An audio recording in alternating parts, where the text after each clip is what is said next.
Brenda 4 mureve të një dhome gjumi në Malishev, një 27 vjeçar vendosi t'i jap fund 2 jetëve njëkohësisht, asaj të bashkëshortes dhe të foshnjës së tyre që ajo mbante në bark. 25 vjeçarja e kishte emrin Jetlira, prindrit ja kishin vënë emrin me një domethënie të madhe. Ajo duhet të jetonte e lirë dhe e lumtur.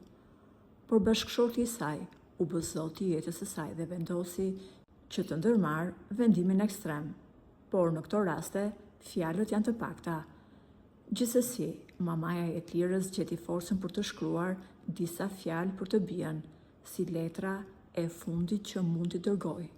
Kjo flet nga ditari titullohet Liri, qofshe fundit bia ime.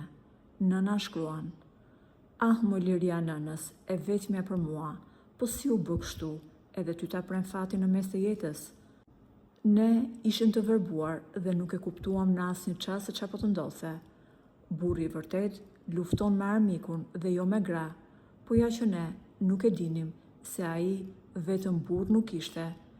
Ti zemra mamit arrite të mbjetosh edhe në luftën që u bë në Kosovë, por nuk munde që t'i shpëtosh burrit tënd dhe fatit që ai përcaktoi për ty.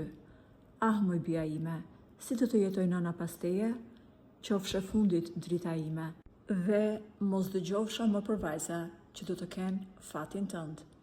Kjo letër nuk është thjesht një lajm të mirë, por është një klithmë drejtësie, një thirrje që institucionet të mos heshtin dhe që shoqëria të mos e kthejë kokën pas. Ndërsa Jetlira u përsoll për në banesën e fundit në lotët e mbar Kosovës, pyetja që djeg çdo zemër mbetet. Edhe sa nëna duhet të shkruajnë ditar loti për bijat e tyre?